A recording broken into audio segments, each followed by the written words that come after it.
Hey everybody, welcome back to the channel. Thank you for tuning in. The beginning of this video is going to sound a little bit like a broken record because once again I'm going to make the claim that we're going to get the S14 running today. I know I've made that claim quite a few times and we haven't done it. But hopefully today we will finally fix the issue. We've actually done a lot of stuff to the car and a lot of diagnosis outside of this video. I'm going to run you through that first so you can see what we've done and what we've been up to and what some of the issues are. Today what we're going to do is I'm going to show you how to install a new fuel pump into the car. It should be very similar to just about any other 90s car, but I'm still going to walk you through it just in case. Two things before we get going on showing you what we've all done.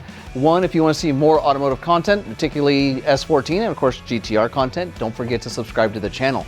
And two, if you'd like to support the channel, I do have the JD Archer shop. If you go to jdarcher.bakecartel.com, you can see a limited selection of t-shirts I've designed that are for sale.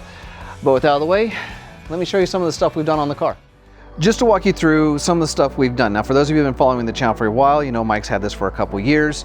And, well, we bought a project car in essence. As a typical S14, the previous owners half-assed and jury-rigged a lot of stuff. So we're trying to make it done so it's done correctly. So one of the things we did at one point in time, we were having overheating issues. One of the theories was maybe we popped a head gasket and exhaust gases were making it into the cooling system. So it didn't hurt. We don't know if it had ever been done. So we redid the head gasket. And since then, for some reason, the car never really ran properly. Now, we also found out when we did the head gasket, the timing chain was not put on correctly. The cam gears was off a complete tooth, which apparently is very common if you do the timing chain and you don't cycle it through to make it taut on one side. And so that's why we could never get the car timed properly. So it also kind of pop and bang, which maybe was done on purpose, but now at least it can be timed properly.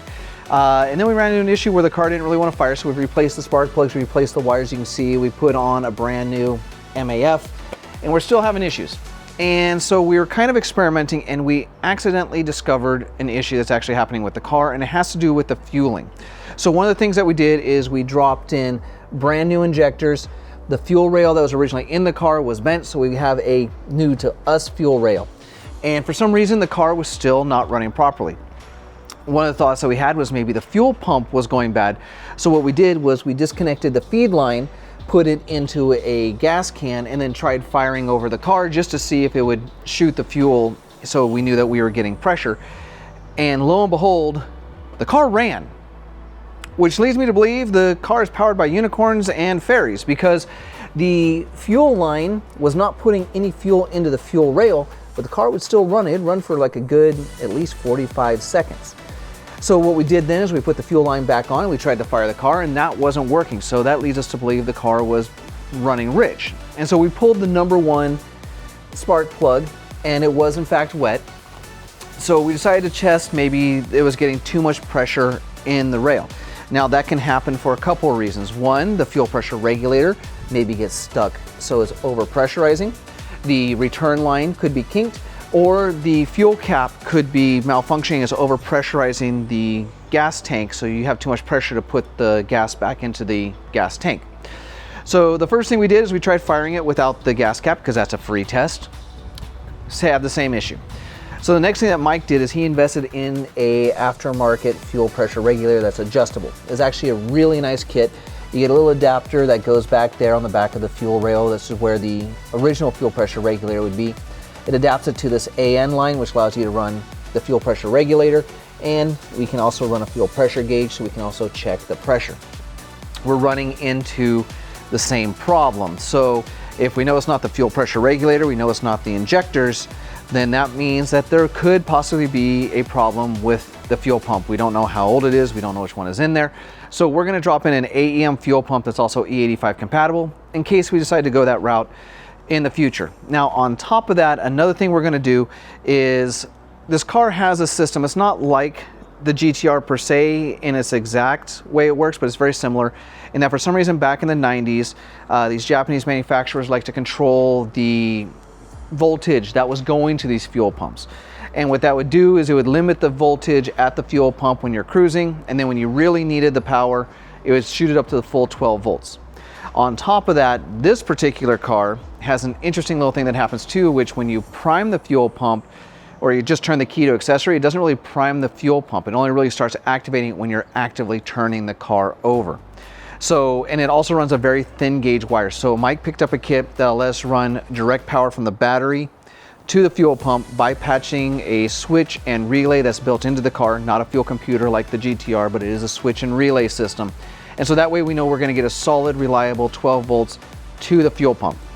So that's what we're gonna be doing today. We're gonna be dropping in the AEM fuel pump, and we're gonna be doing that relay bypass, and with any luck, the car will run today. As with most fuel pumps, you are gonna have to get to it through the back. Now, some cars you basically get at a fuel pump underneath the rear seat, and this one, as with most cars from the 90s, it seems like you get through the trunk. This looks like it's going to be the best way to go. The back seats do fold down, so if that works better for you, you can also come at it this way.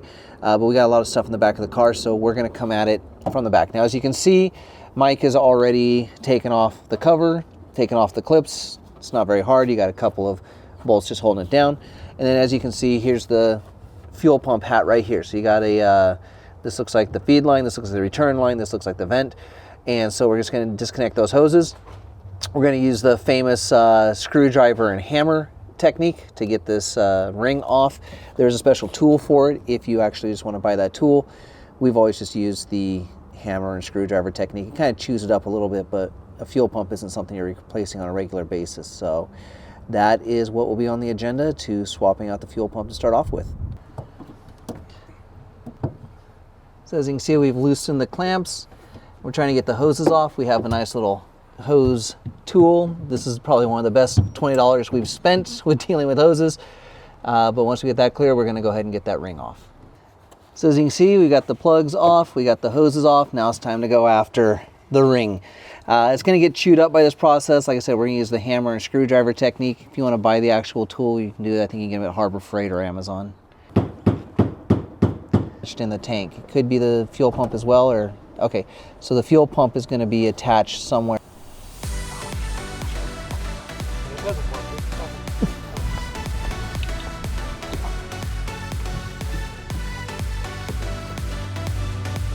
You got some towels over there?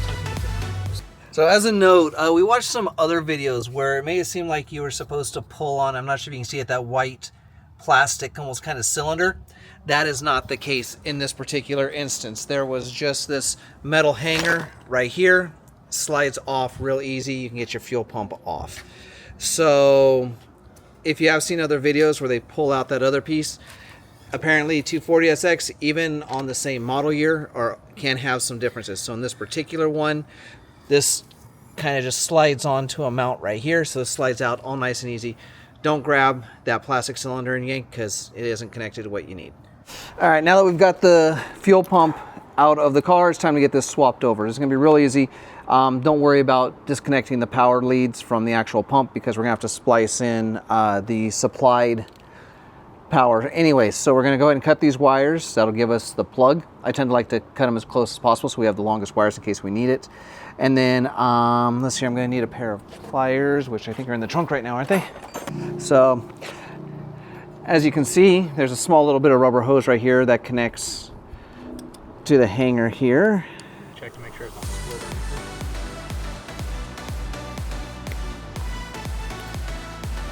There's that. Now, looking at the bottom of this, you're kind of probably trying to figure out how to get this off. There's a cut right about here, so I think what you do is, yep, you just rotate that right on out. We're free and clear there. Now the only thing holding it is that hose. Here's that to transfer over.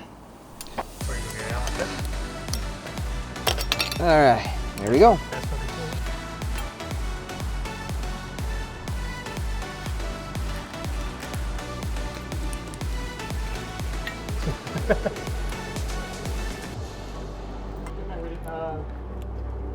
Put that back seat delete plate I have. Yeah.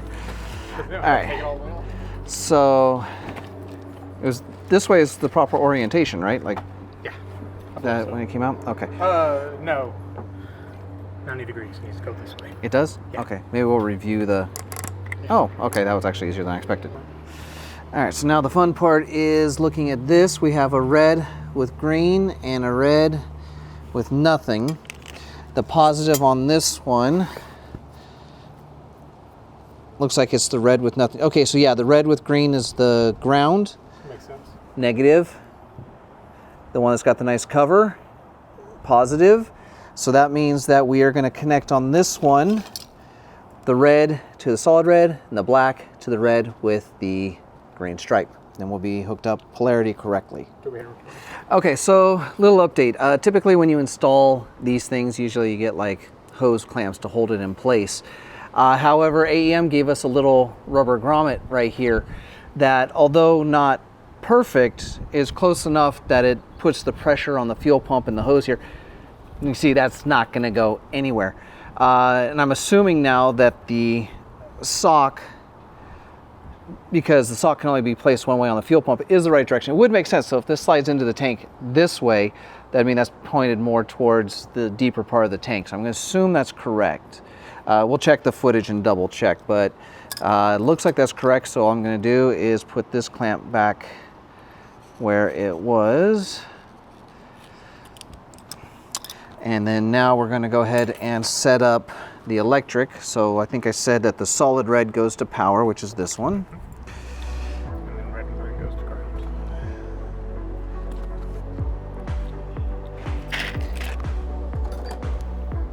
I'm thinking spade connector.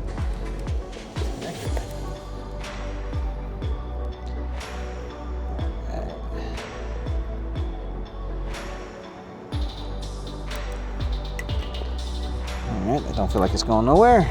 You're supposed to hit it twice and go that time like that. Slap it, and it's going nowhere.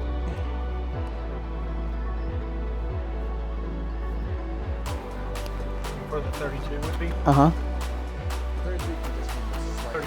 hold the 18 inch, but it also said 10. Okay. It's also possible what I read was wrong, but All I right. think two different spots. So that's pretty darn solid there. So I put that right there. And there we go. We're pretty much ready to go back into the tank. So there's going to be a little post probably that this slides into, and just slide in real nice and easy. I didn't feel where that was because Once you've got everything together, you just go ahead and slide it back into where you got it out of. Like we have here, there is a mount in there. Make sure you pay attention to where it was when you took it out. And then usually I find it's easier to put the gasket on first, then slide the top hat in on top of that. Of course, you want to make sure you attach the hose and the electric first. So we've hooked everything up. We haven't finalized everything yet, just to see if maybe this gets the car to run. We haven't done the relay kit yet. We were going to do it loosely, but not officially. But for the most part, we're just going to see if the car will run with the new fuel pump. Whoa, whoa, whoa, whoa, whoa, whoa. Wow, that pressure jumped to 80. Okay. It's over 80. This is weird. It's like spiking to 80, then dropping to 50. It's almost like the fuel pressure regulator's not really doing anything. All right, as you can see, the car is running. Yes, that engine is dancing and needs motor mouse, but that was not our biggest concern. But, so what happened was when we initially fired it up, the PSI was way up to like 80. We dialed it back using the adjuster to about 20, fired up. Now we're sitting at about, we were at 43 with the vacuum off. With the vacuum on, it's at about 35, 36, which is where it should be according to the manual. So as of right now, looks like the car is running. We're gonna let it idle for a little bit, let the ECU kind of figure things out. But looks like we might finally have an S14 on the road. Yeah, I know. Another end of video in my office. So obviously something went wrong off camera. So just so you know, with this particular S14, the previous owner got rid of the mechanical fan clutch and replaced it with 2 electrical fans. And for some reason, he wired it into the AC. So to run the fans, to keep the radiator cool, you have to turn on the AC. So obviously you saw the car was running. Mike was worried about the car potentially overheating, so we quickly kicked on the AC to turn on those fans, and the car promptly died. So we decided to try and restart the car, and it wouldn't restart, so it's not running again. We yanked the spark plugs, they were pretty much covered in fuel, so we're still suffering from the extreme overfueling issue. At this point in time, I'm not 100% sure what's going on here. We have brand new injectors, brand new fuel pressure regulator, new lines, and new fuel pump. The ECU is new to us. It's the second one we've had, so I have problems believing we've had 2 ECUs with the same issue. Both ECUs were identical. They were 3C, because apparently the S14s have got like 100 different types of ECUs. You have to make sure you get the right one. So if you own an S14 and you've suffered from this extreme overfueling issue where the car didn't run, please post in the comment section down below. Point us in the right direction so we can finally get this car on the road. Despite the bad news though, I hope you did enjoy this video. If you did, go hit that thumbs up button to let me know. It does help the channel out a lot. As I did say at the beginning of the video, if you'd like to see more automotive, particularly GTR and S14 content, don't forget to subscribe to the channel. You can also follow me on all forms of social media, which include Instagram, Twitter, Facebook, and TikTok. There'll be links for all those in the description down below. Now, after watching this video with the fuel pump installed, and you have any questions about what we did, if there's a better way to do it, also post in the comment section down below. Let us know. I will respond to you. I thank you all for watching, and until next time, forget everything else, focus on the finish line.